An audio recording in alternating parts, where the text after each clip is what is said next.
The stock market will crash. A stock market crash occurs when there's a dramatic decline in stock prices across many sectors or industries. This decline happens quickly in just a few days, or can take some time to hit the bottom, so to say.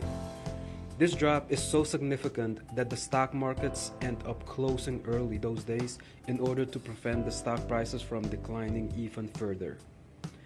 A stock market correction should not be confused with a crash. A correction takes place when the market has been overvalued and needs to be adjusted by coming down to its respective valuation. Market corrections happen often and usually don't last very long, because once they are readjusted, it's back to business as usual.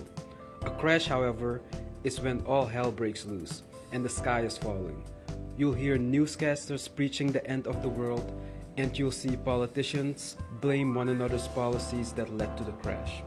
A stock market crash can be influenced by many events, like an economic depression or recession, instability in countries, and stockholders' speculations bidding up shares so much they form a stock market bubble. This is purely emotional, and all logic is out of the window.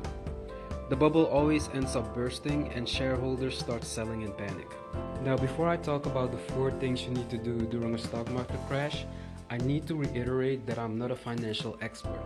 So always talk to your financial advisor and your financial planner first. This is just for entertainment purposes. So there are 4 things you need to do during a market crash. Number 1 is keep calm. When a crash happens, you need to stay calm, of course. If you panic, you will make mistakes. One thing to remember is that we've had crashes before in the past, and each one has always been different, but we've been able to bounce back. If you're retired or close to retirement, you should not feel too much of the sting because your money needs to be in a safer fixed income asset anyway, like bonds, annuities, savings, cash, and money market accounts. Only a small percentage needs to be in stocks. So number 2 is short selling.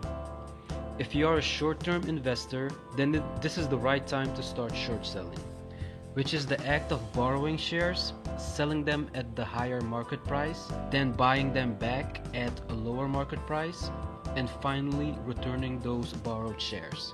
The difference will be your profit. Number 3 is dollar cost averaging. If you are a long-term investor, continue to stick to your investing strategy, which is consistently buying investments weekly, bi-weekly, or even monthly. What you're doing is called dollar cost averaging. This is when you invest a fixed dollar amount periodically to buy investments. If you are investing through your employer in a 401k, you are already participating in dollar cost averaging, because money that is taken out of your check is invested on a bi-weekly, weekly, or monthly basis, no matter what is happening in the market. The benefit of this is that it takes out your emotions and your money is invested during the good times and the bad. So you're buying investments when they are both expensive and cheap, coming out to an average. The biggest advantage to invest during a market crash is that you can buy stocks really cheap. It's like going to your local store and you see everything is on sale for at least 40% off. Those new black shoes you wanted, boom, 60% off. The new MacBook you're looking at buying, 50% off. Now, most people don't have the stomach to buy during a crash. That's where dollar cost averaging is your much needed best friend.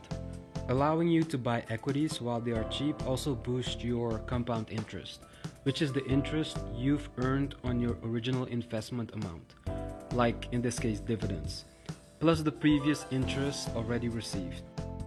Number 4, dividend paying stocks. Hold on to your dividend stocks. These companies are mostly well-established market leaders. So after a crash, their share price tends to bounce back quicker compared to non-paying dividend stocks like most tech companies. The dividend you receive from these companies also acts like a cushion to lessen the blow from the crash. Companies like McDonald's, the Pepsi company, and Nike continue to pay dividends even during the housing crash of 2008-2009. So let's look at one of the more memorable stock market crashes of the early 2000s, which was the dot-com bubble. The dot-com bubble was based purely on speculation. The internet was that new shiny object everybody wanted a piece of. Everybody and their grandma tried setting up a website and then trading it on the secondary market through an IPO. Many of these companies never could make a profit or were mostly in the red. But people did not care. Websites were evaluated by how many clicks they receive or how many eyeballs they could generate, instead of looking at traditional valuation methods, such as revenue and expenses. At the height of the bubble, panic selling ensued and everything came tumbling down like a house of cards. Many startup companies received millions in venture capital funds and were tasked to get just as big, if not bigger, than the tech giants of those days like Microsoft, Apple, and Oracle. So guys, just keep in mind that market crashes always happen every couple of years. So while everyone around you is panicking and selling at a loss and even losing their investments, you're calmly buying more assets through dollar cost averaging or by buying undervalued individual stocks at an affordable price and holding on to them for the long term. And guys, let me know if you enjoyed watching this video by leaving a comment below. Hit the like button and don't forget to subscribe to my channel. I'll meet you in the next video.